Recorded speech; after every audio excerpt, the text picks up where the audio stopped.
Something that people don't know about me is that I left school at around 15, and I was already doing gigs and professionally performing in and around Melbourne.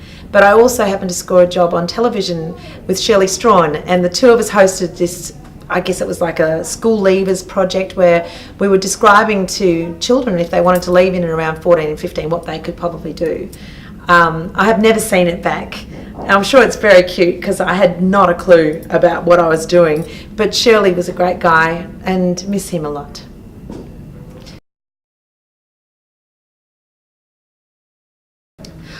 I think my greatest fear is feeling that any efforts that I've made in my life to be of use either to the culture of Australia or my presence or my relevance to the Australian art and culture was of no, I don't know, maybe that it was of no use, or that there wasn't anything worth remembering about it. And I know I take my work very, very seriously, and I think that every action counts, and there's not any one performance where I don't feel it's as significant as the next.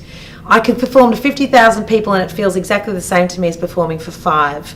They're as equally as valuable to me, and I hope that one day I will be remembered in the whole profile of Australian music of having been important.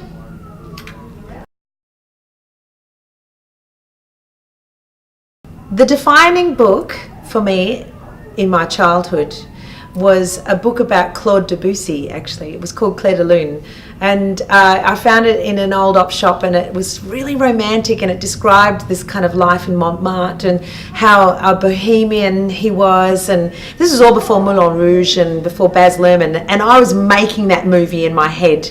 And then I started to live that movie. You know, I left home at 15, I had a stereo player, I played jazz, and I dressed in vintage clothes, and I scoured the markets to kind of live this life boheme. So that was an important book for me. One of the most important songs that affected me as a musician and as an artist was Kate Bush's Wuthering Heights. When I first saw that on the television, I could see how extreme you could be as an artist in evoking an emotion, and you could go to any extreme using your body to do it, and it wouldn't matter if people liked what you were doing. The fact just that you were doing it was kind of exciting alone. It was very important to see her doing that.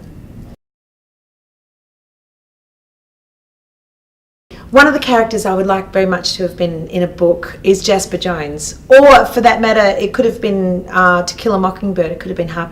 It could have been any of those children who were sort of those young boys, young girls, discovering themselves, seeing life for the first time through eyes that were completely unmarred by anybody else's opinions, and that they were just sort of like this walking narrative of life is what you make of it, and you see things exactly as they are, and from that you deduce your own point of view. And I really love those sorts of coming of age novels.